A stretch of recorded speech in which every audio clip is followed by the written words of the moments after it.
پانی زندگی کی علامت ہے۔ پانی زندگی میں جہاں بنیادی ضرورت ہے وہاں دنیا کی خوبصورتی بھی اس کے دم سے ہے، لیکن اس کی خوبصورتی یہی ہے کہ یہ جنوں کی صورت میں قدرت کا حسین نظارہ پیش کرے، دریاؤں ندی نالوں میں بہتا ہوا سمندر کی طرف رواں دواں رہے۔ جب بھی کوئی چیز اپنی حد سے باہر چلی جاتی ہے تو اس کی خوبصورتی تباہی کا پیش خیمہ بن جاتی ہے۔ پانی کی بے باکی جو وہ اپنی حد کے اندر رکھتا ہے جوالا مکھی لگتی ہے، لیکن جب یہ اپنے جوبن پر آ کر حد پھلانگتا ہے اور ہر چیز کو اپنے ساتھ بہا کر لے جاتا ہے تو یہ خوفناک منظر پیش کرتا ہے۔ انسان جو اپنی عقل و دانش سے کام لیتے ہوئے بڑے بڑے بند باندھ کر پانی کو جولانیاں دکھانے سے روکتا ہے، کبھی ڈیم بنا کر اسے محفوظ کر لیتا ہے اور پھر اس کی توانائی سے بھرپور فائدہ اٹھاتا ہے، اسے پینے کے قابل بناتا ہے، تو کبھی خشک علاقوں تک نہروں اور دریاؤں کے ذریعے بنجر زمینوں کو سرسبز شاداب کرتا ہے۔ لیکن جب وہی انسان اس طرف سے غافل ہو جائے تو پھر اس کا پانی کی روانی کے سامنے ٹکنا محال ہو جاتا ہے، پھر انسان ہو یا حیوان سب کچھ بہا کر لے جاتا ہے۔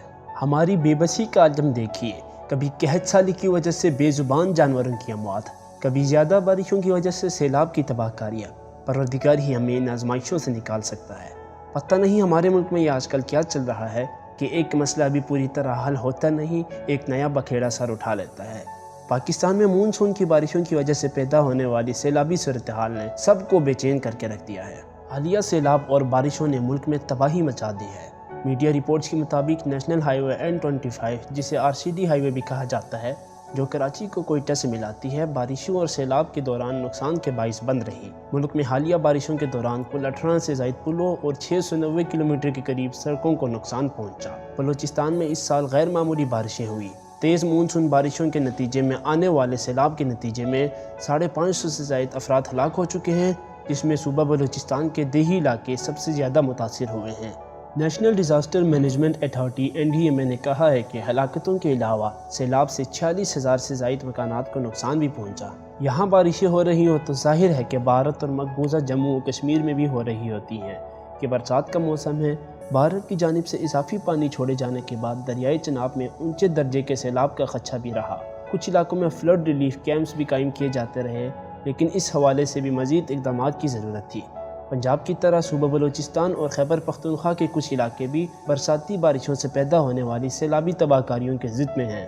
بتایا گیا ہے کہ بلوچستان میں بارشوں کا پچھلے 30 سال کے بارشوں کا ریکارڈ ٹوٹ گیا ہے اور اس سال وہاں 100 گنا زیادہ بارشیں ہوئی ہیں۔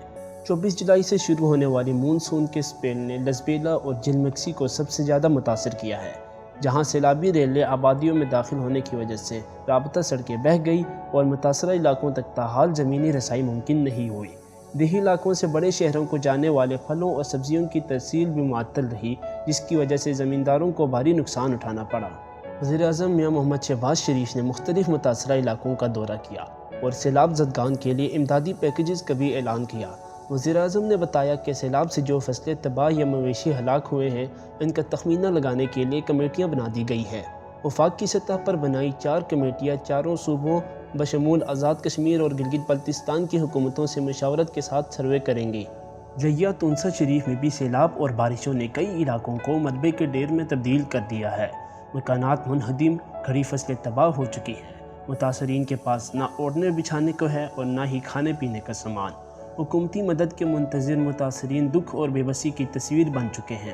انفراسٹرکچر کو شدید نقصان پہنچا ہے اور رابطہ سڑکیں شدید متاثر ہوئی ہیں۔ علاقے میں سڑکیں بہہ جانے کی وجہ سے آمد و رفت ممکن نہیں رہی، جس کی وجہ سے درجنوں دیہات میں لوگ محصور ہو چکے ہیں اور خوراک کی قلت کا شکار ہیں۔